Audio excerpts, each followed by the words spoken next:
चलो cost sheet में आज हम लोग को आगे बढ़ना है। तो देखो, सबसे पहले एक बार क्विक रिवीजन है ना। ये हम लोगों की प्रथा है कि हर नेक्स्ट क्लास में हम लोग प्रीवियस क्लास के कॉन्सेप्ट्स को पहले रिवाइज करेंगे, फिर आगे बढ़ेंगे। तो प्रीवियस क्लास में तुम लोग को खैर बहुत गुड डाला था। क्या क्या पढ़ाया था? देखो, कॉस्ट तीन टाइप का होता है: material, labour, overheads. Direct material, direct labour, direct overhead. Indirect material, indirect labour, indirect overhead. सबके सब डिवीजन थे। डायरेक्ट मटेरियल, लेबर, ओवरहेड्स को प्लस करो तो प्राइम कॉस्ट बनता है। इनडायरेक्ट वाले तीनों को प्लस करो तो ओवरहेड्स बनता है। ओवरहेड्स फर्दर तीन पार्ट में डिवाइडेड है: एडमिन ओवरहेड्स, तुम्हारा प्रोडक्शन ओवरहेड्स और सेलिंग एंड डिस्ट्रीब्यूशन ओवरहेड्स। ठीक है। फिर उसके बाद हम लोगों ने बहुत सारी चीजें पढ़ी थी कि देखो, डायरेक्ट और इनडायरेक्ट क्या होता है। डायरेक्ट क्या होता है? Which can be identified on per unit basis. और इनडायरेक्ट क्या होता है? Which can not be identified on per unit basis. उसके बाद हम लोगों ने कॉस्ट शीट का फॉर्मेट देखा था। हर एस्पेक्ट को हमने इंडिविजुअली समझा था, सब कुछ हम लोग इन डेप्थ में पढ़े थे। फिर हम लोग एक डमी फॉर्मेट बना लिए थे कॉस्ट शीट का, जो हम लोगों के अंडरस्टैंडिंग के बेस पे बना था। ठीक है, एक मतलब ऐसा फॉर्मेट जो कि एक यूनिवर्सली एक्सेप्टेड हो। ठीक है, तो ये सब हमने पिछली क्लासेस में किया था। ठीक है, और बाकी सब चीजें हम लोगों ने चर्चा की थी, तुम लोगों को अंडरस्टैंडिंग बैठाई गई थी कि कॉस्ट शीट तुम बनाते क्यों हो। तो हम लोग अब तुम्हारी बुक के अंदर आ जाते हैं। कहाँ है तुम्हारी बुक? ये रही, पेपर 8। ये देखो, कॉस्ट बुक कीपिंग। तुम लोगों का जो कॉस्ट शीट चैप्टर है वो स्टडी नोट नंबर 4 के अंदर है, इंटर में। CMA inter study note number 4 में तुम्हारा कॉस्ट बुक कीपिंग के अंदर तुम्हारा कॉस्ट शीट चैप्टर है, जिसमें तुम्हारा 4.1 जो है वो कॉस्ट शीट से डील करेगा। 4.1 क्या है? कॉस्ट अकाउंटिंग रिकॉर्ड, लेजर और कॉस्ट स्टेटमेंट। ठीक है, यही तुम्हारा, ये जो कॉस्ट स्टेटमेंट है ना, यही तुम्हारी कॉस्ट शीट है। ठीक है, तो बेसिकली पूरे चैप्टर में कॉस्ट शीट तुमको देखने को मिलेगी। ठीक है, तो थ्योरी में बहुत ज्यादा ना जाते हुए, देखो थ्योरी के लिए हम ऐसा करेंगे लास्ट में ना, जो लास्ट में देखो थ्योरी पढ़ने का हमारा बहुत सिंपल सा हमारा, देखो जो पहले थ्योरी पढ़ लिया स्टूडेंट, समझ जाओ मूर्ख हो। पूछो क्यों? थ्योरी तो भूलोगे ना, ह्यूमन माइंड है, ह्यूमन एरर करता है। थ्योरी भूल जाओगे। देखो, न्यूमेरिकल चीजें याद रहती है, थ्योरी तुम भूल जाते हो। तो थ्योरी वाला पोर्शन जैसे हम लोग तुम लोगों का फाउंडेशन में स्टैटिस्टिक्स की थ्योरी लास्ट में किए थे, वैसे यहाँ इंटर में भी वही स्ट्रेटेजी हमारी कि जो थ्योरी वाले जो इंपॉर्टेंट क्वेश्चन जो एग्जाम में आते हम निकालेंगे ना। हम पांच 5 ईयर्स के क्वेश्चन हम निकालेंगे जो तुम्हारा 2016 सिलेबस का है, और जितने भी इंपॉर्टेंट थ्योरी वाले क्वेश्चन है सारे कर लेंगे। वो भी सिक्योरिटी रीजन के लिए। वैसे तो हमको थ्योरी अटेम्प्ट नहीं करनी एग्जाम में, हम उसको ऑप्शन में छोड़ने वाले हैं, पर सिक्योरिटी रीजन के लिए हम उसको भी कर लेंगे। ठीक है, तो दिक्कत वाली बात नहीं है। तो थ्योरी वगैरह हम लास्ट में देखते रहेंगे। वैसे थ्योरी नहीं है, थ्योरी में तुमको वही लिखा है जो मैं तुमको प्रैक्टिकली समझा चुका हूँ। ठीक है, कि देखो यहाँ पर क्या लिखा है, ये देखो, ये देखो, इनपुट रिसोर्सेज, लेबर स्टाफ जाता है तो फिर आउटपुट बन के आता है, प्रोसेस होता है। ठीक है, वही सारी चीजें, कॉस्ट एक्यूमुलेशन, कॉस्ट कलेक्शन। ये देखो, मटेरियल कॉस्ट का मीनिंग तुमको बताया है, मटेरियल कॉस्ट क्या होता है। देखो, लेबर कॉस्ट का मीनिंग तुमको बताया। तो ये सब बातें हैं, थ्योरी देखने की जरूरत नहीं। ये देखो, तुमको फॉर्मेट ऑफ कॉस्ट शीट दी हुई है तुम्हारे बुक में, पर हम मॉडिफाइड फॉर्मेट बनाएंगे। क्या मॉडिफाइड फॉर्मेट? जो हम लोग सीखे। चलो एक बार हम लोग फॉर्मेट बनाते हैं अपना। ठीक है, ये देखो, स्पेसिमेन ऑफ कॉस्ट शीट दिया है, इंपॉर्टेंट कंपोनेंट्स दिए हुए हैं, रॉ मटेरियल कंज्यूम के बारे में बताया, इलस्ट्रेशन 1 है। चलो एक काम करते हैं, इसके बाजू में हम एक कॉस्ट शीट का फॉर्मेट हम रिवाइज करते हैं। ठीक है, तो क्या होता है कॉस्ट शीट में? सबसे पहले क्या होता है भैया? Particulars amount. ठीक है, बेसिक फॉर्मेट होता है कॉस्ट शीट का, ज्यादा झंझट वाला काम नहीं है। कॉस्ट शीट हमारी प्यारी सी बेसिक फॉर्मेट में बन जाती है। लंबा सा लाइन हम खींच लेते हैं। ये देखो, पर्टिकुलर्स और अमाउंट। ठीक है, क्लियर हो गया? तो देखो अब क्या क्या कंपोनेंट्स आते हैं। काम करता हूं मैं, हेड्स को ना ऐसे लिखूंगा। देखो, हेड्स को मैं रेड पेन से लिखता हूँ। ठीक है, और फिर उसके बाद वो ये देखो, जैसे पहला आइटम जो हमारा आता है वो आता है क्या? रॉ। हम अपने फॉर्मेट के हिसाब से लिखते हैं, डायरेक्ट मटेरियल कंज्यूम्ड। ठीक है, मेरे साथ साथ में तुम लोग भी लिखने की कोशिश करना, बिना देखे फॉर्मेट लिखने की कोशिश करना। दूसरा क्या है? Direct labour. तीसरा क्या है? डायरेक्ट एक्सपेंसेस, ओवरहेड्स नहीं ना, एक्सपेंसेस। तो फोर्थ पॉइंट क्या आएगा? देखो, मैं रेड से लिख रहा हूं, तुम लोग अपनी पेन से लिखना। ठीक है, फोर्थ पॉइंट में क्या आ जाएगा? तुम्हारा प्राइम कॉस्ट, 1 + 2 + 3। ठीक है, तो फोर्थ पॉइंट में तुम्हारा क्या आ जाएगा? Prime cost. फिफ्थ पॉइंट में तुम्हारा क्या था? Factory oblique works oblique production overheads. क्योंकि हम इसको तीनों नाम से जानते हैं इसलिए हम तीनों लिख दिए। हम तीनों लिख दिए क्योंकि हम इसको तीनों नाम से जानते हैं। तो 6 पॉइंट में तुम्हारा क्या आ जाएगा? फैक्ट्री कॉस्ट में डायरेक्ट लिख दे रहा हूं, फैक्ट्री कॉस्ट लिख दे रहा हूं। तुम लोग इसको factory cost, work cost, production cost तीनों बोल सकते हो। ठीक है, तो ये कैसे आएगा? 4 + 5 करके आएगा, 4 + 5। 6 पॉइंट हो गया। ठीक है, और फैक्ट्री कॉस्ट के साथ हम एक और चीज ऐड करेंगे, factory cost basically gross factory cost on FG and WIP। ये क्या है, ये क्या है, क्योंकि तुम्हारा ग्रॉस फैक्ट्री कॉस्ट कितना हुआ है फिनिश गुड और WIP में, ठीक है। फिर उसके बाद हम लोग 7th नंबर पॉइंट में माइनस करेंगे, ठीक है, sale of scrap of indirect material. Indirect material एक पॉइंट पढ़े थे, उसी को हम सब डिवाइड कर दे रहे हैं, ठीक है। तो जब ग्रॉस में से हम इनडायरेक्ट मटेरियल माइनस कर देंगे तो ये आ जाएगा नेट फैक्ट्री कॉस्ट। ग्रॉस में से हम sale of scrap of indirect material minus कर देंगे तो नेट फैक्ट्री कॉस्ट। मैं ये भी बता दूं ये रेयरेस्ट आइटम है, रेयरेस्ट आइटम है जो तुमको क्वेश्चन में ये दिखने वाला है, मैं पहले बता दूं। Net factory cost on FG and WIP, ठीक है। ये कैसे आया, 6 - 7 करके, 6 में से 7 को माइनस करोगे तो ये आएगा, ठीक है। ये तुम्हारा 8th पॉइंट था, आई एम सॉरी मैं 7th लिख दिया, this is your 8th point, ठीक है। 7th हो गया, अब 8th पॉइंट हो गया। 9th पॉइंट में क्या करना था भैया, वर्क इन प्रोग्रेस, यस। तो opening stock of work in progress. और 10th point closing stock of work in progress. तो अब 11th पॉइंट क्या आ जाएगा, 11 पॉइंट तुम्हारा आ जाएगा net factory cost on FG। क्यों FG, क्योंकि WIP एडजस्ट हो गया, कैसे, 8 + 9 - 10, ठीक है। ओपनिंग स्टॉक ऑफ WIP हम प्लस करते, क्लोजिंग स्टॉक ऑफ WIP हम माइनस करते। रीजन सब तुमको पहले वीडियो में बता दिए गए, तो बार बार मैं उसको दोहराऊंगा नहीं, ठीक है। 12th वाले में अब क्या होगा, अब भैया ऑफिस एंड एडमिन के खर्चे, ऑफिस एंड एडमिनिस्ट्रेटिव एक्सपेंसेस, ठीक है। तो फिर 13 पॉइंट में क्या आ जाएगा, फाइनली तुम्हारा आ गया cost of production. Cost of production कैसे आएगा, 11 + 12 करके। तो ये तुम्हारा टोटल खर्चा जो अभी तक प्रोडक्शन में हुआ है वो आ गया, ठीक है। अब इसके बाद 14th पॉइंट, 14 पॉइंट में तुमको क्या करना है, 14 पॉइंट में अब तुमको करना है opening stock of finished goods, 15 point में closing stock of finished goods, ठीक है। तो फिर तुम्हारा 16th पॉइंट बनेगा cost of goods sold. Cost of goods sold कैसे बनेगा, 13 + 14 - 15। 13 + 14 - 15 करोगे तो तुम्हारा क्या बन जाएगा, कॉस्ट ऑफ गुड्स सोल्ड, मतलब जितना तुम्हारा कॉस्ट जो लगा है इस साल जो गुड्स सोल्ड हुआ है उसका। 17th पॉइंट क्या बनेगा, selling and distribution expenses, selling and distribution expenses. ये कैसे आएगा, 16 + 17 करके, 16 + 17 पॉइंट। फिर 18th पॉइंट में क्या बनेगा तुम्हारा, कॉस्ट ऑफ सेल्स। फाइनली अब जो तुम्हारे गुड्स सेल होने वाले हैं उसका टोटल कॉस्ट आ गया, ये क्या होता है तुम्हारा टोटल कॉस्ट, 17 + 18, 17 + 18, सॉरी मैं क्या कर रहा हूं यहां पर, देखो यहां पर होगा 16 + 17, यहां पर होगा 16 + 17, तुम लोग भी कंफ्यूज होगा।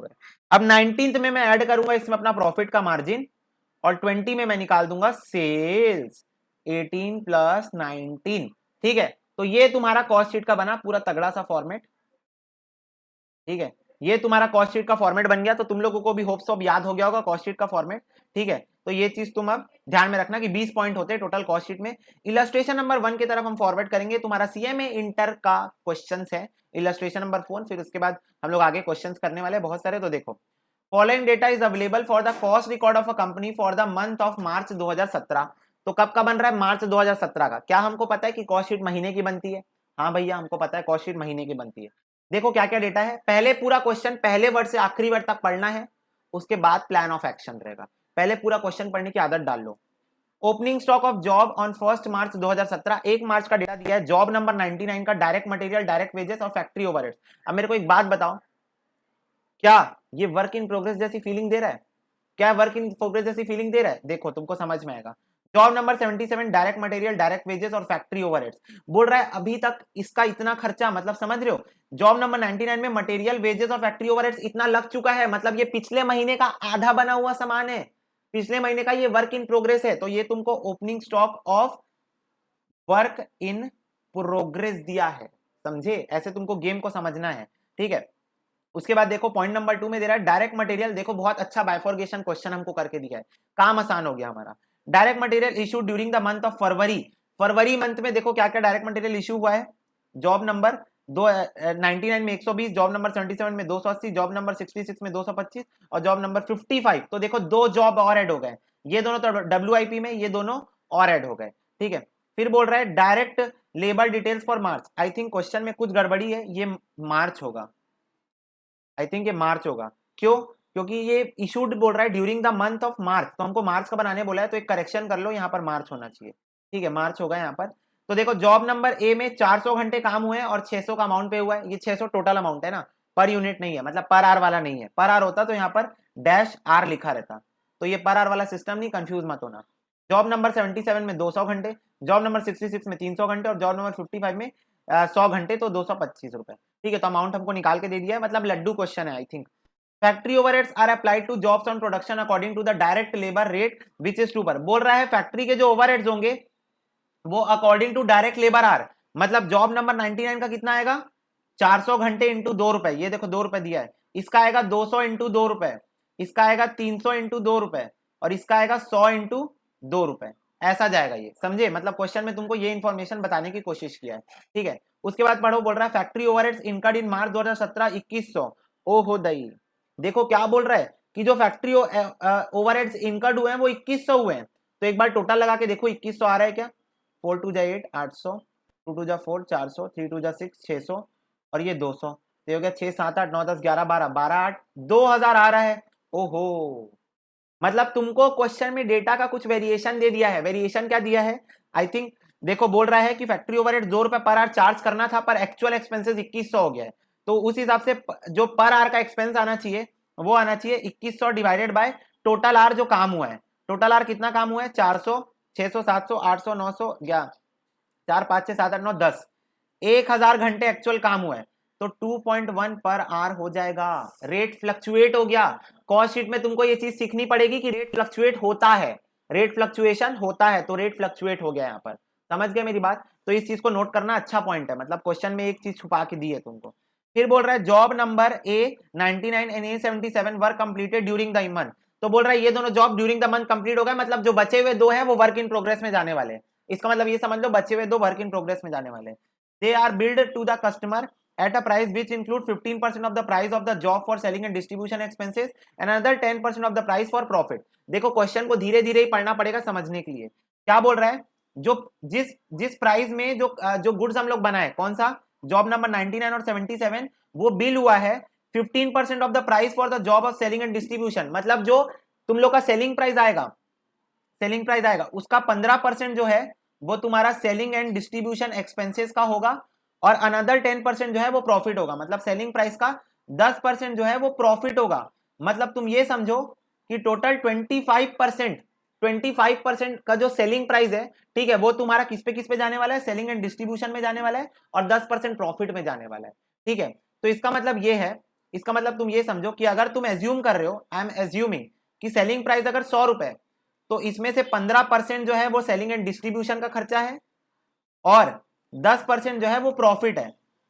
ठीक है, तो इसका मतलब कॉस्ट कितनी है? 75%। ठीक है, कॉस्ट कितनी होगी? 75%। मतलब जो कहां तक की कॉस्ट? एडमिनिस्ट्रेटिव तक की जो कॉस्ट आएगी ना, वो 75% आएगी। फिर उसमें 15% लगेगा तुम्हारा ये सेलिंग एंड डिस्ट्रीब्यूशन, 10% प्रॉफिट, 100% तुम्हारा सेलिंग एंड डिस्ट्रीब्यूशन का एक्सपेंसेस है। ठीक है, ये मैं तुमको अभी क्यों बता दिया, तुमको आगे चल के पता चलने वाला है।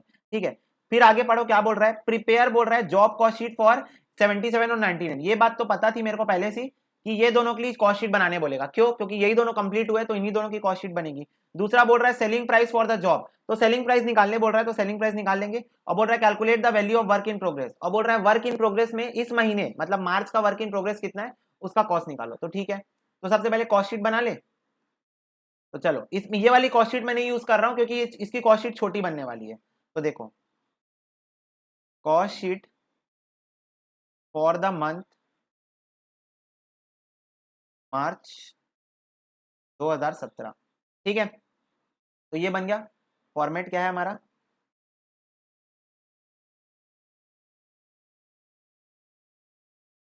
पर्टिकुलर्स,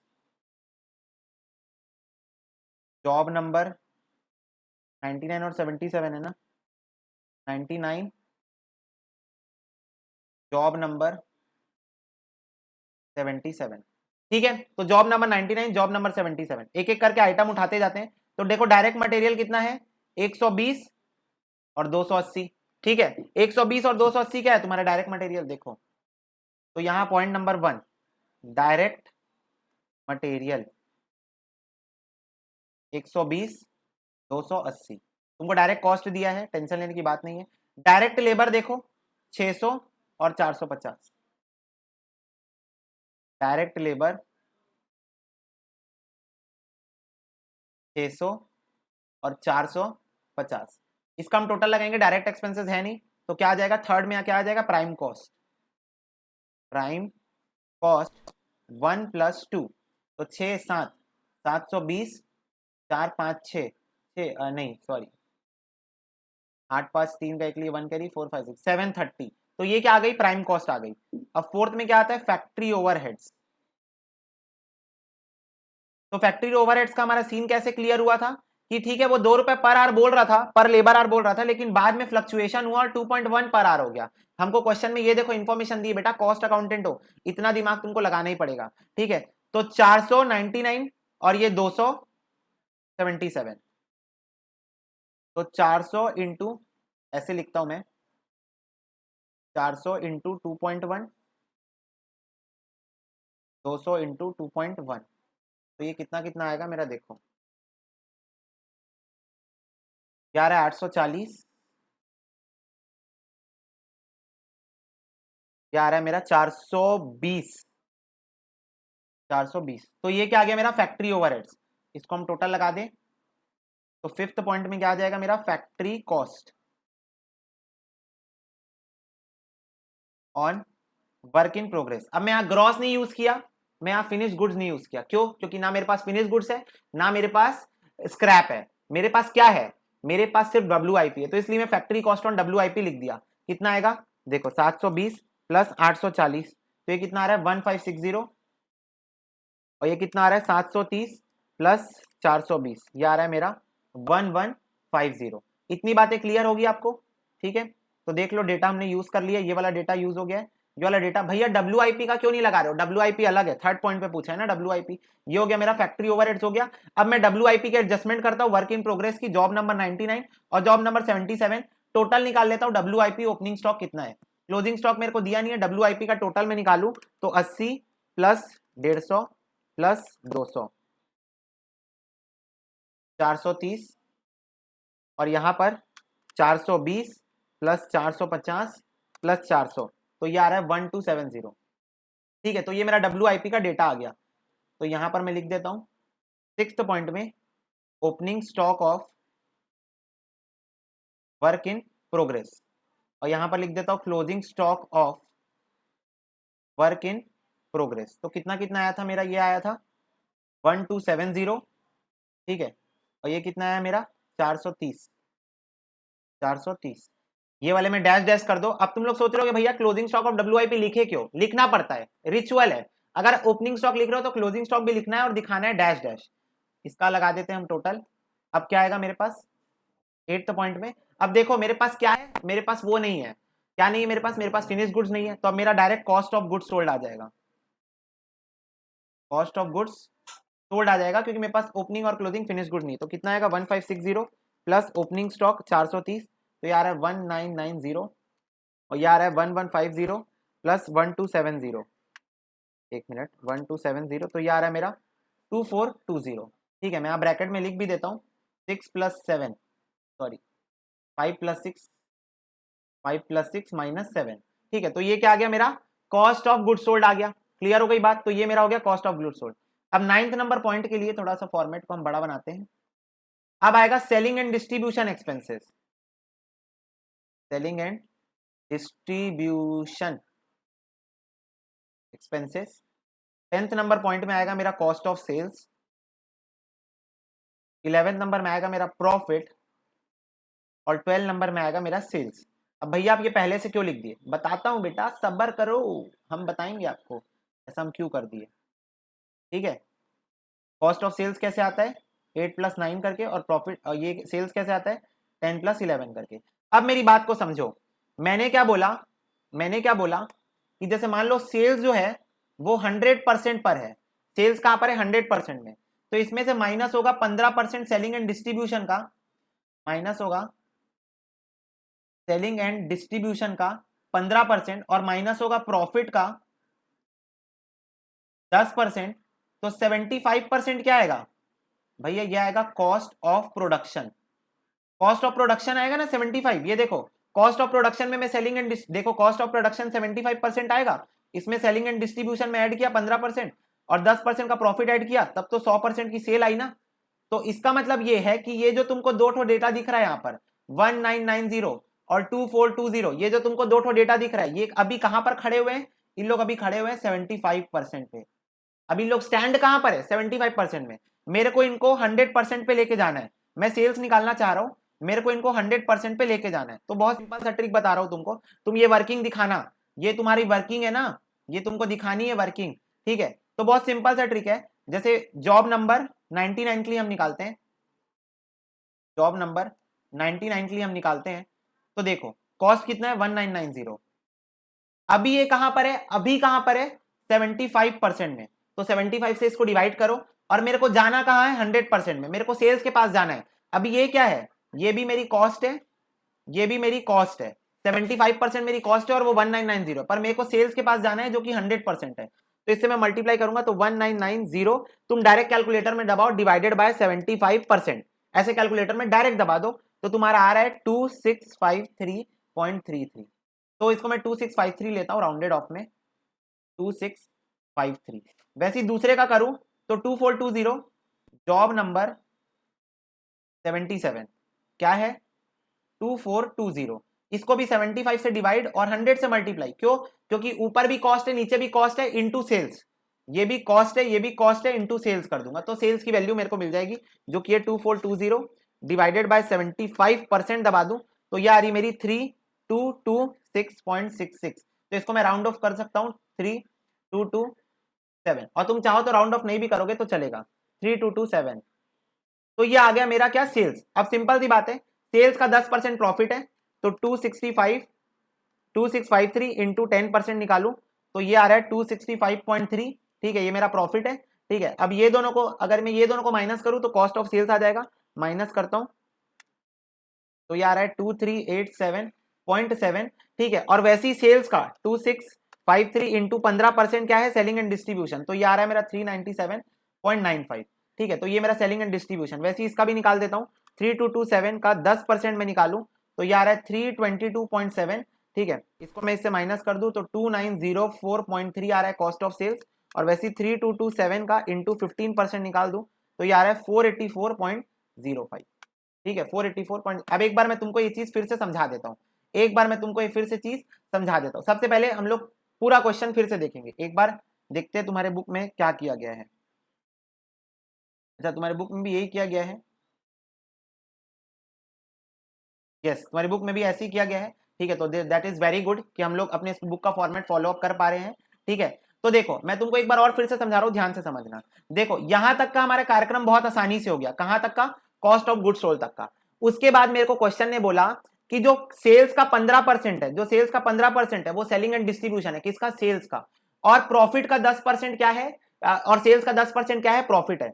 तो मैंने सेल्स को एज्यूम किया 100%। अब तुम लोग सोचोगे भैया आप सेल्स को ही क्यों 100% एज्यूम करें, आप कॉस्ट को भी 100% एज्यूम कर देते। तो देखो तुमको क्वेश्चन में जिससे रिलेटेड डेटा दिया रहेगा, इस ट्रिक बता रहा हूं ना, मस्त ट्रिक है, मतलब कॉमन सेंस वाली बात है। तुमको क्वेश्चन में जिससे रिलेटेड डेटा दिया रहेगा ना, तुम उसको 100% एज्यूम कर लेना। तुमको क्वेश्चन में सेल्स से रिलेटेड डेटा दिया था, सेल्स को 100% एज्यूम कर लो। तुमको क्वेश्चन में कॉस्ट से रिलेटेड डेटा दिया रहेगा, कॉस्ट को 100% एज्यूम कर लेना। और आने वाले क्वेश्चन में है, आने वाले क्वेश्चन में पक्का होगा, तो वहां मैं तुमको बताऊंगा भी कैसे होता है, ठीक है। तो अगर मैं selling and distribution profit minus कर दूं तो मेरा कॉस्ट ऑफ प्रोडक्शन 75% आ गया। तो देखो अगर अब ये 75% पे खड़ा है तो अब सेल्स कैसे आएगा, अगर ये 1990 75% है और इसको मैं 75 से डिवाइड करके 100 से मल्टीप्लाई कर दूं तो मेरे को सेल्स का अमाउंट मिल जाएगा जो कि है 2653 और 3227, ठीक है। तो उसको मैंने सेल्स को यहां पर लिख दिया, ये देखो यहां पर मैंने सेल्स को लिख दिया। अब तुमको एग्जाम में ये चीज करके नहीं दिखानी है, पर मैं तुमको ये चीज करके दिखा रहा हूं। अब तुम इसको निकालोगे कैसे, तुम इसको ऐसे निकालोगे, ब्लू पेन से करता हूं ताकि तुमको दिखे। 2653 सेल्स का अमाउंट है, इसका 15%, इसका 15% ये आएगा 3227, इसका 15% ये आएगा। ठीक है, तुमको एग्जाम में नहीं लिख के आना है, पहले बोल रहा हूं मैं तुमको सिर्फ समझाने के लिए, अंडरस्टैंडिंग। अब हो गया नोटिंग का काम, अब मैं फुल गोद दूंगा कॉस्ट शीट में, कॉस्ट शीट में पूरा गोद दूंगा, तुम लोग नोट कर लिए होगे। ठीक है, और वैसे ही यहां पर 2653 इंटू 10%, ये देखो प्रॉफिट आ गया, 3227 इंटू 10%, ये देखो ये प्रॉफिट आ गया। ठीक है, अब इसमें से इसको माइनस कर दिया तो ये आ गया, इसमें से ये प्रॉफिट माइनस कर दिया तो कॉस्ट आ गया। क्यों? क्योंकि भैया ये दोनों को हम प्लस करते हैं तो ये आता है, तो जब इसको इससे माइनस करोगे तो ऊपर वाला आ जाएगा। समझ में बात? तो ये हमारी कॉस्ट शीट बन गई, ये हमारी कॉस्ट शीट बन गई। तुम ऐसे भी लिख सकते हो अपनी कॉपी में अंडरस्टैंडिंग के लिए, अंडरस्टैंडिंग के लिए अपनी कॉपी में कार्यक्रम तुम कर सकते हो। समझ में आ गई बात? कोई भी डाउट होगा तो पूछ लेना, अगली वीडियो में क्लियर करेंगे इसको। ठीक है, तो ये और ये वर्किंग नोट को भी नोट कर लो, ये दोनों वर्किंग नोट को भी लिख लो।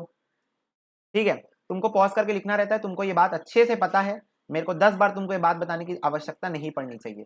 बोल रहा है सेलिंग प्राइस निकालो, आ तो गई सेलिंग प्राइस, आ तो गई भैया, ये रही सेलिंग प्राइस। ठीक है, this is your selling price. फिर इसके बाद क्या बोल रहा है, देखो मेरे को क्वेश्चन में ना यूनिट्स नहीं दिए है, नहीं दिए है ना, हाँ यूनिट्स नहीं दिए तो पर यूनिट सेलिंग प्राइस मैं नहीं निकाल सकता क्योंकि मेरे को क्वेश्चन में यूनिट्स नहीं दिए। बोल रहा है value of work in progress निकाल के दिखाओ, तो वर्क इन प्रोग्रेस किन भाई साहब का निकलेगा? ये देखो थोड़ा सा मैं तुम लोग को मिटा दूं, यहाँ बहुत ज्यादा गंदगी फैलाई मैंने। ये देखो इन दोनों भाई साहब का क्या निकलेगा, वर्क इन प्रोग्रेस। ई देखो, ठीक है, तो देखो एक एक अलग से नोट बना लो, यहां पर लिखो calculation of work in progress. तो देखो सिर्फ वर्क इन प्रोग्रेस कैलकुलेट करने बोला है, तो ज्यादा तामझाम करने की जरूरत नहीं है, सीधा यहां पर लिखो job number, job number particulars. ठीक है, देखो मार्क्स डिस्ट्रीब्यूशन तुम समझ जाओगे ना, क्वेश्चन में 2 मार्क्स होगा इसके लिए, मैं बता रहा हूँ, वर्क इन प्रोग्रेस नहीं 4 मार्क्स होगा, 66 और 55, 66 और 55। मैं यहां पर लिखता हूं, मैं तो फिर भी अच्छे से ही दिखा दे रहा हूं। डायरेक्ट मटेरियल फुल मार्क्स मिलेगा, टेंशन मत लो, ऐसे लिख के आओगे तो direct labour, prime cost, factory overheads, फिर आ जाएगा तुम्हारा cost of work in progress. क्यों भैया? सेलिंग एंड डिस्ट्रीब्यूशन और प्रॉफिट, बेटा वर्क इन प्रोग्रेस है तो काहे का सेलिंग, जब गुड्स बना ही नहीं है तो सेलिंग थोड़ी होगा, गुड्स बना ही नहीं तो प्रॉफिट कहां से आएगा? तो देखो देखो रे नालायको, 225 और 300, बहुत दूर जाना पड़ता है मेरे को। आगे के लेक्चर्स में ऐसा करेंगे, मैं भी हार्ड कॉपी रखूंगा बुक की और तुम्हारे पास भी हार्ड कॉपी रहेगी तो अच्छी बात है। ठीक है, आगे हम वैसे ही करेंगे। 675 और 225, 675 और 225। ठीक है, और फिर उसके बाद 2.1 इंटू 300, 2.1 इंटू 100, 2.1 रिवाइज रेट आया था तो ये हो जाएगा 2.1 into 300, 2.1 into 100। Let me put this in my bracket, prime cost calculation करेंगे यहाँ पर।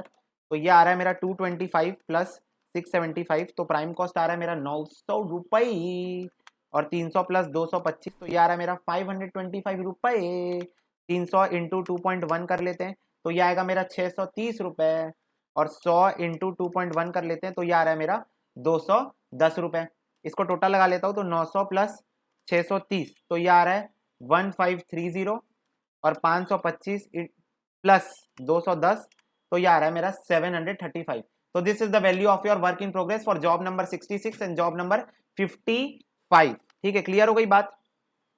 Late me check again, yes ठीक है, क्लियर हो गई बात। तो ये हो गया तुम्हारा क्वेश्चन समापन। ठीक है, अब देखते हैं तुम्हारी बुक थोड़ा सा क्या क्या की है। अच्छा, बुक ने भी कुछ कुछ तो भी ऐसा ही किया है, नहीं कुछ टेक्निकल सा है। क्या किया है इसने? आंसर कितना है? 2265 आया है, 2265 आया है। ये 2265 कैसे आया है मैं बता रहा हूँ, ये दोनों को टोटल लगा दिया गया है, ये दोनों का टोटल 2265 ही आएगा। तुम ऐसे प्रेजेंटेशन करके आओ, तुमको फुल मार्क्स मिलेगा, तुमको बुक में जाने की जरूरत नहीं है। ये प्रेजेंटेशन अच्छी नहीं लगी मेरे को आप तो।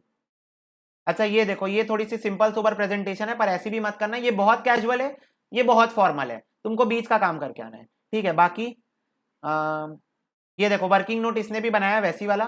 ठीक है, ये वर्किंग नोट है, तो ये तो तुम्हारे बुक से देखो हम लोग इंस्टीट्यूट का बहुत रिस्पेक्ट करके चलना है हमको। क्यों? क्योंकि भैया at the end of the way marks हमको वही मिलेंगे जो इंस्टीट्यूट की बुक में है, ठीक है, जो इंस्टीट्यूट की बुक में होता है मार्क्स हमको उसी को करने से मिलेंगे। तो इसलिए थोड़ा विथ ड्यू रिस्पेक्ट इंस्टीट्यूट की बुक से भी चीजों को टेली करते हुए चलेंगे, ठीक है, साथ में, ताकि तुमको भी कॉन्फिडेंस आए और क्या बोलते हैं, थोड़ा एक मतलब मेल जोल बना रहे, ठीक है, क्योंकि हम अपना एक छत्र राज नहीं चला सकते। इलस्ट्रेशन नंबर 2 में बढ़े आगे। उम्मीद है तुम लोग ये लिख लियोगे। ये देखो, पॉज करो और लिख लो। इसको भी पॉज करके तुम लिख ही लियोगे, ऑफ कोर्स यार, तुम स्मार्ट बच्चे हो, लिख तो लिए ही होगे। सेकंड नंबर क्वेश्चन में देखते हैं। देखो इलस्ट्रेशन 2 में, prepare cost sheet for an engineering company which produces standard component in batches of 1000 pieces। तो एक बैच में कितने पीस बनते हैं? 1000 पीसेस, ठीक है। मेन पॉइंट्स को मैं अंडरलाइन करते चलूंगा। A batch passes through 3 process, foundry, machinery, machining और असेंबली। ओके, तो पहले फाउंड्री होता है, वो पहले फाउंड्री पे होता है, फिर मशीन, फिर उसमें मशीन में प्रोसेसिंग होता है और फिर फाइनल असेंबली होती है, ठीक है। The material used for batch number 001 were foundry 1300 ton, 50 per ton, of which 50 ton were send back to store. तो बोल रहा है कि जॉब नंबर 001, ऑफ कोर्स इसी के लिए हमको कॉस्ट शीट बनाने बोलने वाला है। बोल रहा है फाउंड्री जो यूज हुई वो 1300 टन और 50 रुपए पर टन के हिसाब से, लेकिन 50 वापस कर दिए, तो अल्टीमेटली 1300 माइनस 50, हमने 1250 यूज किया, 1250 इंटू 50 रुपए पर टन के हिसाब से हमने यूज किया है, ठीक है। तो ये हम बाद में देख लेंगे। अदर डिटेल्स देखो, फाउंड्री में जो डायरेक्ट लेबर लगा वो 200 घंटे का लगा और 10 रुपए पर आर, ओवरहेड्स लगा 15 रुपए पर आर, पर लेबर आर, ठीक है। मशीनिंग लगी 100 घंटा, 5 रुपए पर आर, और लेबर और ओवरहेड लगा 20 रुपए पर लेबर आर। असेंबली में 100 घंटा लगा, 15 रुपए पर डायरेक्ट लेबर और 10 रुपए पर ओवरहेड्स, ठीक है। Comparison of actual cost with the estimated cost. देखो हमने एक एस्टिमेटेड कॉस्ट बनाया होगा, एक एक्चुअल कॉस्ट बनाया होगा, तो उसको हमने कंपेयर किया, तो that material and overhead exceed the estimate by 20%। तो मटेरियल जो था, जो हमारा मटेरियल था और जो ओवरहेड्स था, ठीक है, मटेरियल मतलब ये, मटेरियल मतलब ये, और जो ओवरहेड्स था, ओवरहेड्स मतलब ये, देखो ओवरहेड स्पेसिफाई नहीं किया, मतलब पूरा ओवरहेड्स हमको लेना है, वो 20% ज्यादा हो गया एस्टीमेट से। एस्टीमेट से जो एक्चुअल है वो 20% ज्यादा हो गया। Where is the estimated labour cost is 10% more than the actual. और बोल रहा है जो एस्टिमेटेड लेबर था, ये जो एस्टिमेटेड लेबर था वो 10% ज्यादा हो गया एक्चुअल से, ठीक है। मतलब एस्टिमेटेड ज्यादा हो गया तो एक्चुअल का 10% निकाल के डाल देंगे, ये वाला काम तो आसान है। तो बोल रहा है show the variance with respect to estimate. तो बोल रहा है वेरिएंस दिखाओ एस्टिमेट। तो सिंपल सी बात है, कॉस्ट शीट बना के ही वेरिएंस दिखा सकते हैं, है ना। नॉर्मली वेरिएंस नहीं दिखाना, एक काम जो है एक तरीके से होना चाहिए। तो कॉस्ट शीट बनाते हैं, चलो। Cost sheet for the batch number 001, ठीक है। तो देखो पर्टिकुलर्स, अमाउंट। तुम लोग सेम पेन देख देख के बोर हो गए होगे, चलो हम लोग पेन का कलर चेंज करते हैं। आज हरियाली लाते हैं अपनी क्लास में, आज हम लोग हरियाली का उपयोग करेंगे।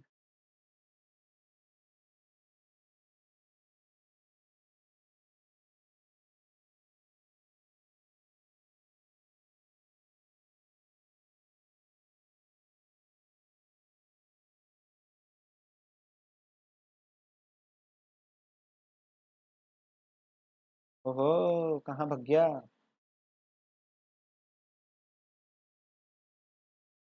ये देखो, ठीक है।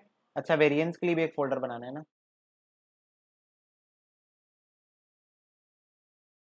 चलो अब देखना बहुत ध्यान से। अमाउंट ब्रैकेट में लिख लो, एक्चुअल। तुम लोग को ये कलरफुल पेन यूज करने की जरूरत नहीं ना, तुम लोग अपनी नॉर्मल ब्लू पेन यूज करो। Amount,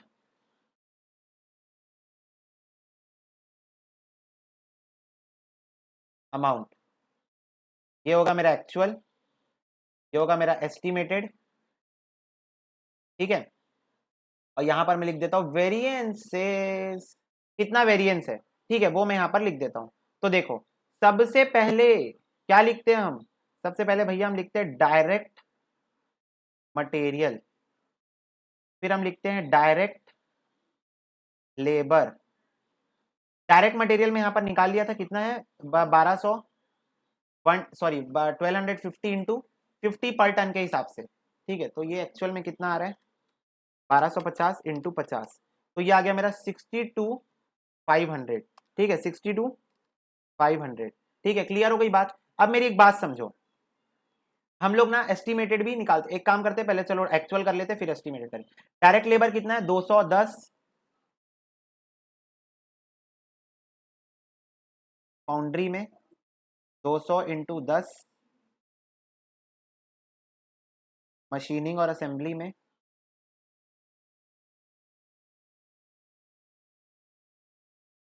105, 115, 100 into 15। ठीक है, तो ये हो गया मेरा डायरेक्ट लेबर। तो ये कितना आ रहा है? तो ये आ रहा है मेरा 2000, और ये हो गया मेरा 500, और ये हो गया 1500। तो टोटल लिख दूं,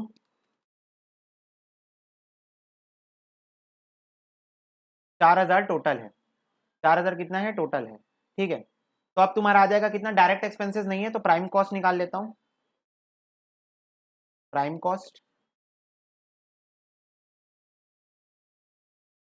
66,500 हो जाएगा टोटल, 62 प्लस 4000।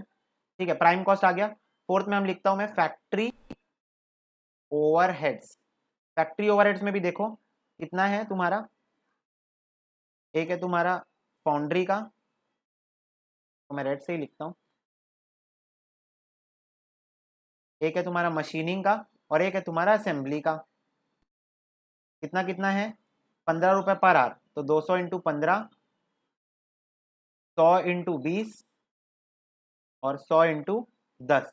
देखो आर्स में तुमको लेबर ही लेना है ना, आर्स में तुमको लेबर ही लेना है। ये देखो आर्स में तुमको लेबर लेना है, बस रेट जो है ओवरहेड्स वाला लगा देना। ठीक है, रेट जो है ओवरहेड्स वाला लगा देना। तो 200 इंटू 15, वैसे तो मेरे को पता है 3000 होता है, पर बिना कैलकुलेटर के तुम जानते हो जिंदगी हमारी चल नहीं रही आजकल, सूखा सूखा सा लगता है बिना कैलकुलेटर के। ठीक है, 3, 4, 5, 6, 6,000 रुपए क्या आया? 6,000 रुपए फैक्ट्री ओवरहेड्स। अब फैक्ट्री ओवरहेड्स को मैं प्लस करूंगा तो क्या आता है भैया? फैक्ट्री कॉस्ट आता है। क्या आता है? Factory cost. तो फैक्ट्री कॉस्ट कितनी आ जाएगी? 66,500 प्लस 6,000, जो आ रही मेरी 72,500। This is what my factory cost. ठीक है, तो ये हो गया। अब बस, इससे ज्यादा कुछ नहीं दिया था क्वेश्चन में, तो ओवरहेड्स पे यहां पर हमारा जो है कार्यक्रम खत्म हो गया। ठीक है, फैक्ट्री कॉस्ट पे। अब देखो एडमिन एडमिन से रिलेशन कोई दिया नहीं है। अब देखो यहां पर समझो, एक बात तो तुमको इजी वाला पहले करवा दूं। इजी वाला ये कि बोल रहा है एस्टिमेटेड लेबर कॉस्ट 10% ज्यादा है एक्चुअल से, मतलब एक्चुअल का सीधा 10% निकालो तो एस्टिमेटेड आ जाएगा। ठीक है, लेबर के लिए actual labour into 10% is equal to estimated labour. ठीक है, समझ गए मेरी बात? तो देखो यहां पर लेबर में डायरेक्ट मैं 10% निकालता हूं एस्टिमेटेड के लिए, तो कितना कितना आ जाएगा लेबर? 2000 का 10% कितना होता है भैया? 200 होता है। तो एस्टिमेटेड कितना होगा? 2200 होगा।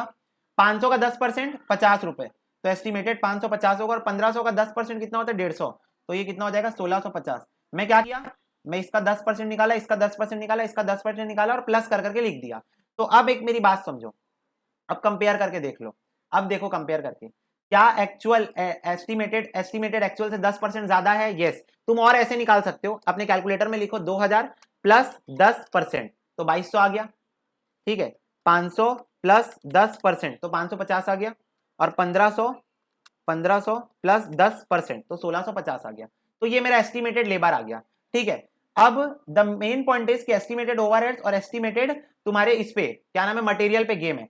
क्या बोल रहा है? जो एस्टिमेटेड जो एक्चुअल है वो 20% ज्यादा है एस्टिमेटेड से। तो इसका मतलब समझो, estimated material into 120% is equal to actual material. अच्छा, यहां पर भी मैं थोड़ी सी गलती कर दिया, actual labour into 110% estimated labour आएगा। ठीक है, कैसे? ये देखो करके भी देख लो। एक्चुअल लेबर 2000 है, तो 2000 इंटू 110% दबाओ अपने कैलकुलेटर में, 2200 आएगा, है ना? 2200, क्योंकि एक तो 2000 वाला है ही है, प्लस उससे 10% ज्यादा, 2000 से 10% ज्यादा, तो इसलिए 110%। तो एक्चुअल लेबर का 110% एस्टिमेटेड लेबर है। ठीक है, और वैसे ही एस्टिमेटेड मटेरियल का 120% क्या है? एक्चुअल मटेरियल है। ठीक है, 120%। तो द गेम इज निकाले कैसे? तो बहुत सिंपल है, ये देखो, estimated material is equal to actual material divided by 120%। Simple formula बन गया। ठीक है, मैं एकदम सिंपल ट्रिक बता रहा हूं, एकदम सिंपल तरीका बता रहा हूं। इसको तुमको वर्किंग नोट में लिखना भी है, इसको तुमको वर्किंग नोट में लिखना भी है। मैं एकदम सिंपल तरीका बता रहा हूं। क्वेश्चन क्या बोल रहा है? क्वेश्चन बोल रहा है कि जो एक्चुअल है वो एस्टिमेटेड से 20% ज्यादा है। एक्चुअल जो है वो एस्टिमेटेड से 20% ज्यादा है, मतलब अगर एस्टिमेटेड 100 है तो एक्चुअल 120 है, एस्टिमेटेड 100 है तो एक्चुअल 120% है। तो एस्टिमेटेड में अगर तुम 120% प्लस कर दो, 120% इंटू कर दोगे, इसका मतलब क्या है, मतलब एस्टिमेटेड में तुम 20% बढ़ा दोगे तो क्या आ जाएगा, एक्चुअल मटेरियल आ जाएगा। तो एक्चुअल मटेरियल को 120% से डिवाइड करो, तो अपने कैलकुलेटर में करना, देखो कैलकुलेटर ट्रिक साथ साथ में बताई जाएगी। 60 to 500 लिखो, डिवाइड दबाओ, डिवाइड 120 दबाओ, 120 और परसेंट दबा दो, परसेंट दबा दो, तो कितना आ गया 52,083.333333। ठीक है, तो उसको मैं नहीं ले रहा हूं, एक बार और 60 to 500 एक बार मेरे सेटिस्फेक्शन के लिए, डिवाइड दबाओ, डिवाइड 120%। ठीक है, तो 52,083। और मैं बता दूं भाई, ऐसे टाइप के कैलकुलेटर में ये कार्यक्रम हो पाता है। ये मैं किसी कंपनी का क्लैरो का मैं यूज कर रहा हूं, मैं किसी भी कंपनी का प्रमोशन नहीं कर रहा हूं, ऐसे टाइप के कैलकुलेटर में अलग काम होता है। अब एक बार भैया क्रॉस चेक, एक बार भैया क्रॉस चेक।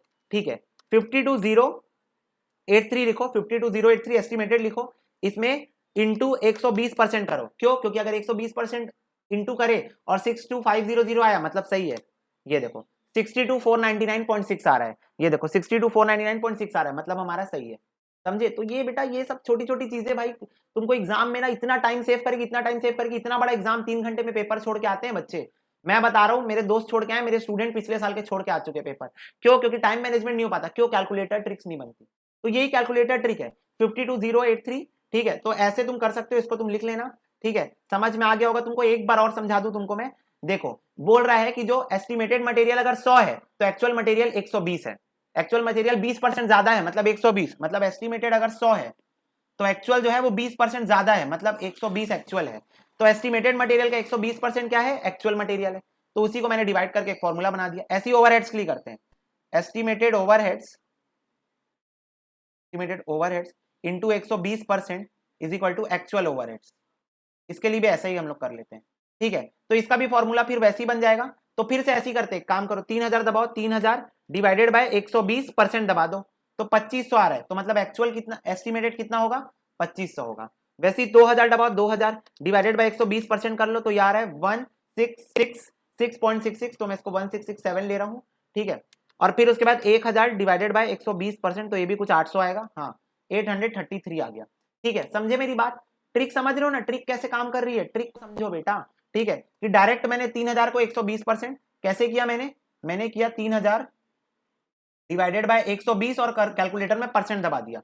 देखो कैसे करना है, 3000 करो, फिर डिवाइड दबाओ अपने कैलकुलेटर में, फिर 120 दबाओ अपने कैलकुलेटर में, फिर परसेंट दबा दो। This is step 1, this is step 2, this is step 3, this is step 4। ठीक है, ऐसे करो तो तुम्हारा आंसर आएगा। छोटी छोटी ट्रिक्स मजेदार, मतलब एग्जाम में तुमको ओपी बना देगी, ओपी ओवर पावर्ड। ठीक है, ओपी बना देगी।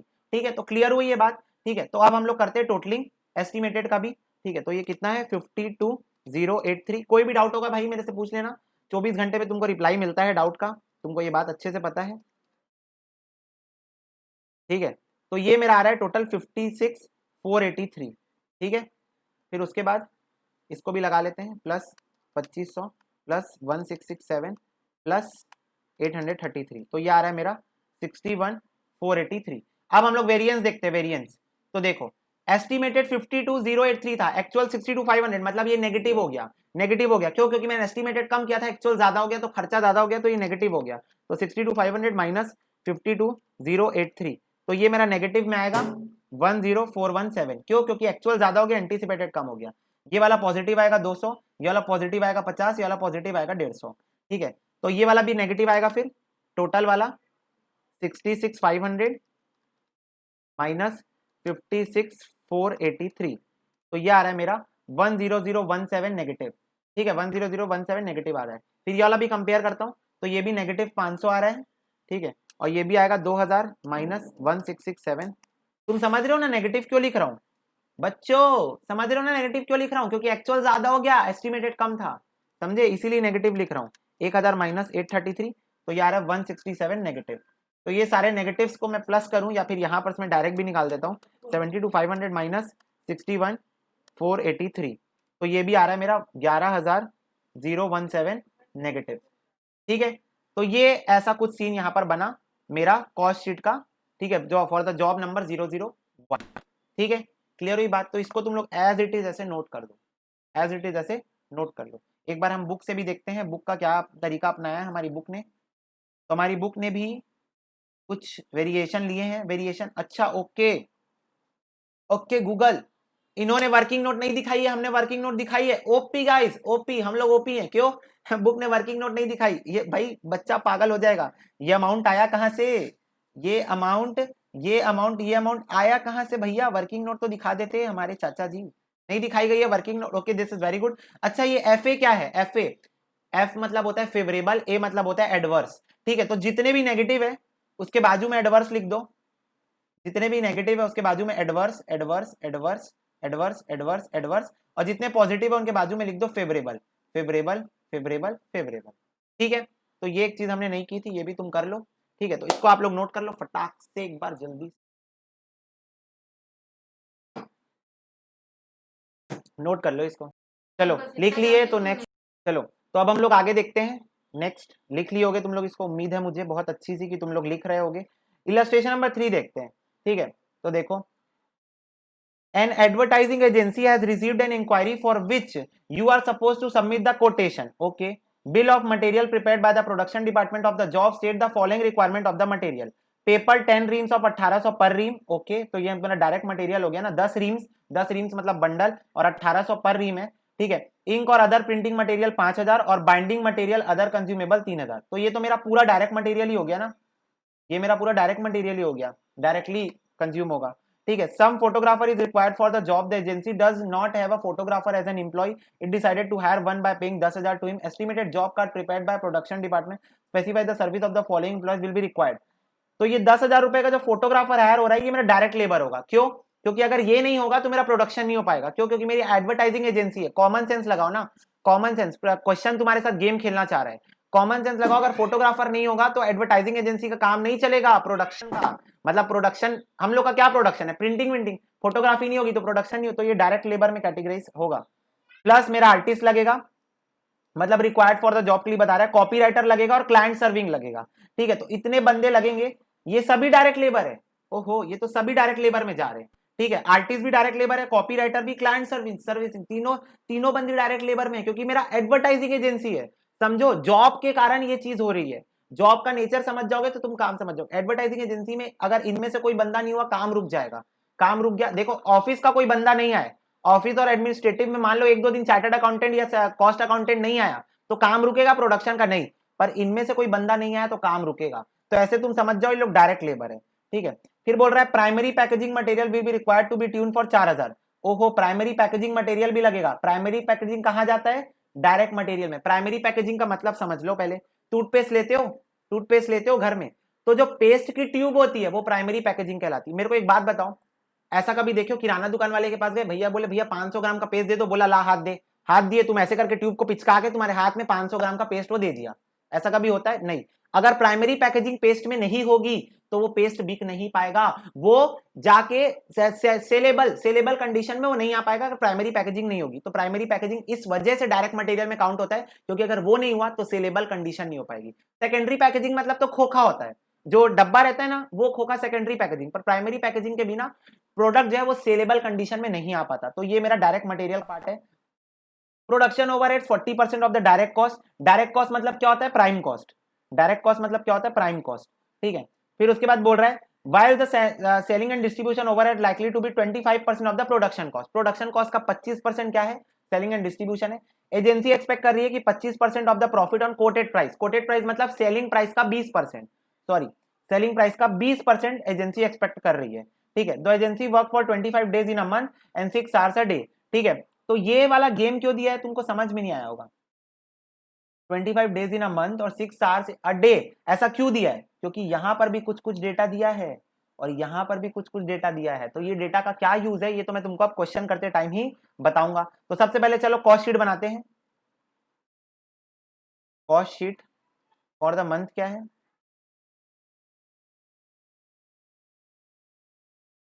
कॉस्ट शीट शोइंग कोटेशन लिख दो, क्योंकि और कोई इंफॉर्मेशन है नहीं।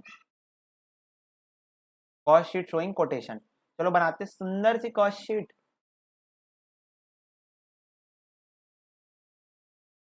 अरे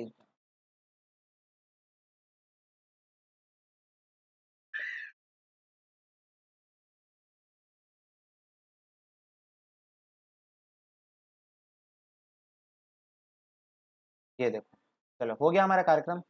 अब देखो कॉस्ट शीट में पहला आइटम क्या आता है, डायरेक्ट मटेरियल। क्वेश्चन में भर भर के डायरेक्ट मटेरियल दिया है, कंज्यूम्ड। ठीक है, तो कुछ ओपनिंग क्लोजिंग वाला सीन नहीं है, तो पूरा पूरा कंज्यूम हो गया होगा। सबसे पहले 10 रीम्स ऑफ 1800 पर रीम,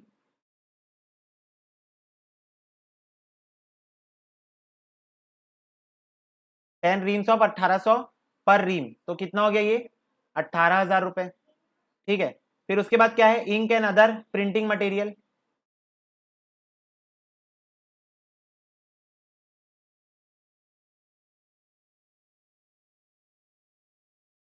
कितने का है ये भाई, 5,000 का है। फिर 3,000 का भी क्या आइटम है, बाइंडिंग मटेरियल है ना, क्या binding material and other consumables, binding material and other consumables and other consumables. ठीक है, और एक और तुम्हारा आएगा primary packaging, primary packaging, primary packaging कितने की, 4,000 की। तो इतना तुम्हारा डायरेक्ट मटेरियल अमाउंट हो गया, कितना हो गया 22, 22 5 27, 27 28 29 30। ओके, 30,000 रुपए का क्या हो गया तुम्हारा डायरेक्ट मटेरियल कंज्यूम। दूसरे में हम लिखते हैं डायरेक्ट लेबर, डायरेक्ट लेबर। तो देखो डायरेक्ट लेबर का सीन हम लोग समझते हैं। तो देखो सबसे पहले कौन है मेरा, फोटोग्राफर है, 10,000 रुपए लेगा फोटोग्राफर, 10,000 रुपए लेगा फॉर द मंथ। उसके बाद देखो मेरे डायरेक्ट मटेरियल में कौन कौन आ रहा है, एक आ रहा है मेरा आर्टिस्ट। ठीक है, आर्टिस्ट मेरे लिए 80 घंटे काम किया। तो एक बात बताओ, एजेंसी एज्यूम कर रही है कि 25 दिन एक महीने में होते हैं और एक दिन में 6 घंटे का काम होता है, तो 25 इंटू 6, मेरे को एक बताओ एक महीने में कितने घंटे काम होता है, 150 आवर्स। ठीक है, वर्किंग नोट में हम जा रहे हैं, working note number 1, calculation of direct labour. ठीक है, तो मेरे को एक बात बताओ, number number of hours in a month, total number of hours in a month कितना होगा, 25 into 6, 25 days into 6 hours in a day, तो 150 आवर्स होते हैं अवेलेबल। अब देखो काम करने का सीन देखो किसका किसका क्या क्या है। तो आर्टिस्ट जो है वो 12,000 रुपए पर मंथ लेता है, पर उसको पूरा 12,000 नहीं दूंगा, क्यों, क्योंकि वो सिर्फ 80 घंटे काम किया है, तो घंटे के हिसाब से उसको पेमेंट मिलेगी। तो यहां पर लिखता हूं मैं आर्टिस्ट, कलर में चेंज कर देता हूं, तुमको चेंज करने की जरूरत नहीं है। 12,000 रुपए पर मंथ लेता है और कितना देर काम किया है, 80 घंटे काम किया है, और टोटल 150 घंटे महीने के बनते हैं। तो उसका कितना कॉस्ट बना, 150 लिख देता हूं। तो 12,000 इंटू 80 डिवाइडेड बाय 120, तो ये बना 8,000 रुपए आर्टिस्ट का। आर्टिस्ट का कितना बना 8,000। कॉपी राइटर 10,000 पर मंथ लेता है और 75 आवर काम किया। कॉपी राइटर 10,000 पर मंथ लेता है, 75 आवर्स काम किया है, टोटल 150 आवर्स अवेलेबल है। तो 10,000 इंटू 75 डिवाइडेड बाय 150 करूंगा तो 5,000 आएगा कॉपी राइटर का कॉस्ट। ठीक है, और तीसरा क्लाइंट सर्विंग, 30 घंटे काम किया है, 9,000 पर मंथ लेता है। क्लाइंट सर्विंग कितना लेता है महीने का, 9,000 लेता है, 30 घंटे काम किया है, 30 घंटे काम किया, टोटल 150 घंटे में से। तो 9,000 इंटू 30 डिवाइडेड बाय 150 घंटे महीने के होते हैं, तो 1,800 रुपए इसका बना। तो टोटल डायरेक्ट लेबर कितना आ गया मेरा, 10,000 प्लस 8,000 प्लस 5,000 प्लस 1,800, तो ये आ गया मेरा 24,800। 24,800 क्या आ गया मेरा डायरेक्ट लेबर आ गया। इतनी बातें समझ में आई। ठीक है, पूरे अवेलेबल आवर्स कितने थे, 150। इन लोग जितना जितना देर काम किए उसके हिसाब से इनको हमने सैलरी दे दी। इसके बाद क्या बोल रहा है देखो, इसके बाद बोल रहा है production overheads are 40% of direct cost. तो डायरेक्ट कॉस्ट मतलब प्राइम कॉस्ट है, तो प्राइम कॉस्ट पहले मैं निकाल दूं, थर्ड नंबर में लिख दूं प्राइम कॉस्ट। प्राइम कॉस्ट कितनी आएगी मेरी, 54,800। अब 54,800 अब निकालता हूं फैक्ट्री ओवरहेड्स। सॉरी, क्वेश्चन में प्रोडक्शन ओवरहेड्स दिया है तो प्रोडक्शन ओवरहेड्स ही लिखना पड़ेगा। प्रोडक्शन ओवरहेड्स यहां पर लिखता हूं मैं, प्रोडक्शन ओवरहेड देखो कितना है, 40% ऑफ प्राइम कॉस्ट। तो 40% ऑफ 54,800। ठीक है, प्राइम कॉस्ट ही डायरेक्ट कॉस्ट होता है, मैं पहले भी बताया था, इंटू 40%, तो कितना आ गया 21,920 आ गया। अब मैं 5th पॉइंट में लिखता हूं प्रोडक्शन कॉस्ट। प्रोडक्शन कॉस्ट मेरा कितना आ जाएगा, प्लस 54,800 कर दूं तो ये आ रहा है मेरा 76,720 आ गया मेरा प्रोडक्शन कॉस्ट। आगे देखो, आगे क्या बोल रहा है, while selling and distribution overheads are likely to be 25% of production cost. 25% of production cost क्या है, सेलिंग एंड डिस्ट्रीब्यूशन। तो नेक्स्ट में मैं लिखता हूं selling and distribution, selling and distribution expenses, यहां पर मैं लिख देता हूं कितना था वैसे, 25% ऑफ प्रोडक्शन कॉस्ट। तो यहां लिख देता हूं 25% ऑफ 76,720, प्रोडक्शन कॉस्ट कितना है 76,720, ये मैं लिख लेता हूं कितना आ रहा है इंटू 25%, तो ये आ रहा है मेरा 19,180। इसको भी मैं प्लस कर देता हूं तो कॉस्ट ऑफ सेल्स आ जाएगी। तो अब मेरी आ रही है cost of sales 95,900। This is what, 7th point में मैं लिख देता हूं कॉस्ट ऑफ सेल्स। ठीक है, तो मेरी कॉस्ट ऑफ सेल्स कितनी आ गई है, कॉस्ट ऑफ सेल्स आ गई मेरी 95,900। इतनी बातें क्लियर हो, एकदम डायरेक्ट चीजें हैं। 25% ऑफ दिस था, ये 40% ऑफ दिस था। ठीक है, तुमको नाम पता है, नाम मैं तुमको पहले ही वीडियो में बताया था, सबके नाम पता है तो तुम्हारा गेम क्या हो जाएगा, आसान हो जाएगा। ठीक है, आगे पढ़ो। आगे लास्ट में क्या दिया है, the agency expect a profit of 20% on sales. Quoted price मतलब क्या होता है, सेल्स। तो इसके बाद तो दो ही आइटम बचा है, 8th में बचा है प्रॉफिट और 9th में बचा है सेल्स। सेल्स कैसे आएगा, cost of sales plus profit को ऐड करने से। बोल रहा है कितना percent, 20% of sales, sorry profit के सामने लिखता हूं मैं 20% ऑफ सेल्स। तो एक बात बताओ, एक बात बताता हूं, 20% ऑफ सेल्स है तो मैं क्या बोला था, जिसके बारे में तुमको क्वेश्चन में इंफॉर्मेशन देती है उसको तुम 100 ले लो आंख बंद करके। तो तुमको सेल्स के बारे में इंफॉर्मेशन दी तो तुम सेल्स को कितना ले लो, 100% ले लो। तो अगर सेल्स 100% है और सेल्स का 20% क्या है, प्रॉफिट है, तो कॉस्ट कितना होगा 80%। क्यों, क्योंकि 80% प्लस 20% सेल्स आ जाएगा, cost plus profit is equal to sales. ठीक है, तो अगर 95,900 80% पे है, 95,900 जो है अभी 80% पे खड़ा है और मेरे को 100% सेल्स के पास जाना है, तो कैसे आएगा, इसका मैं दो तरीका बताऊंगा ना तुमको सॉल्व करने का।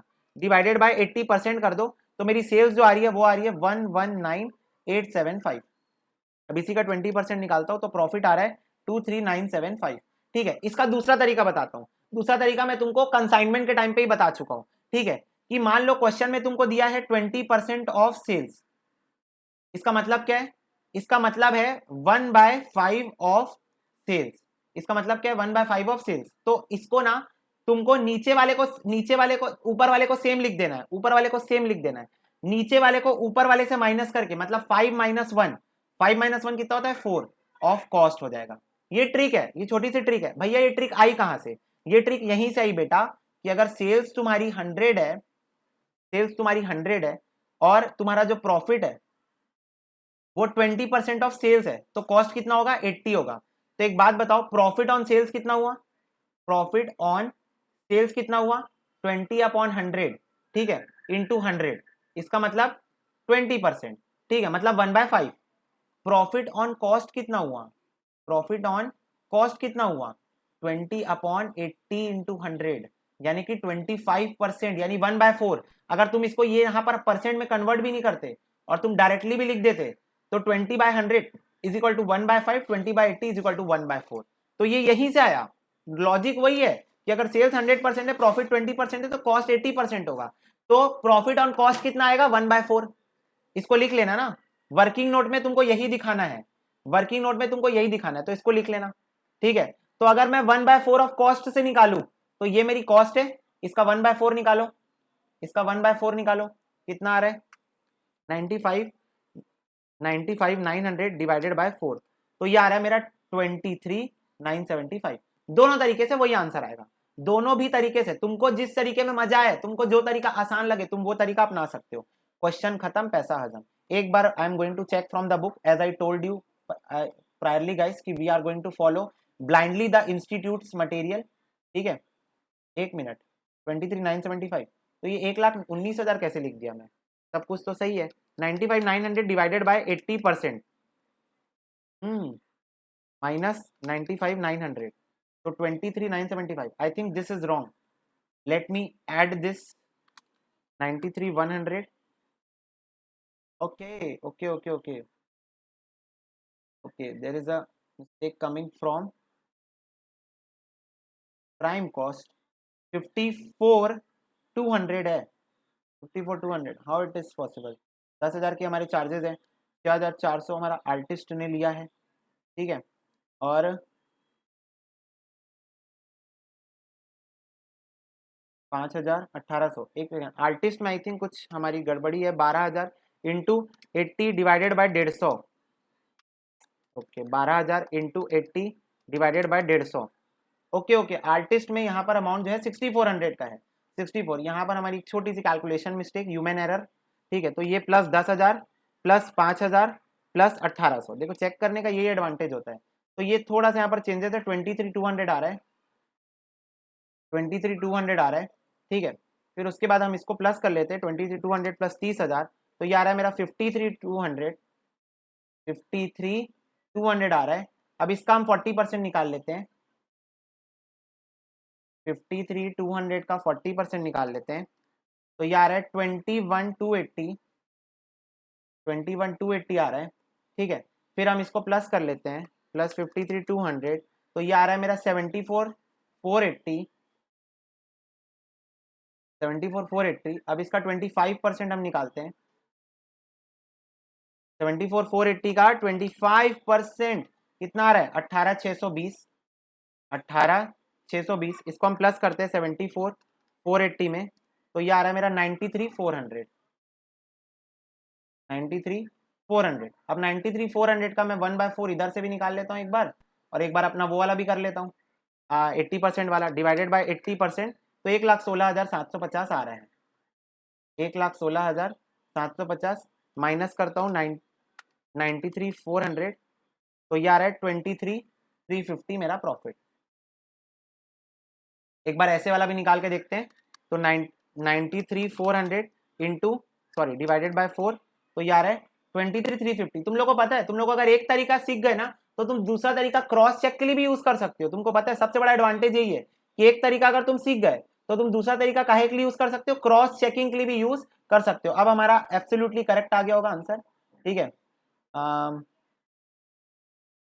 93,100, 53,200, 21,280, 74,480, 18,620, 18,620, 74,480 प्लस 18,620, तो ये आ रहा है 93,100। ओहो, what I am doing today यार, what I am doing today, I don't know. 93,100 divided by 80%, तो 116,375 माइनस 93,100, तो ये आ रहा है मेरा 23,275। और इसी का अगर मैं 1/4 भी निकालूं, 93,100 डिवाइडेड बाय 4, तो ये आ रहा है मेरा 23,275। तो नाउ इट इज करेक्ट भाई। इतना मतलब कैलकुलेट, आई थिंक ये कैलकुलेटर अब डेड हो गया क्योंकि this is also not working properly, I think I have to change my calculator, ठीक है। तो इसीलिए तुम लोग अपना कैलकुलेटर एक बार चेक कर लिए करो। एक बार मैं तुम लोगों को किसी दिन का किस्सा सुनाऊंगा बीकॉम एग्जाम का।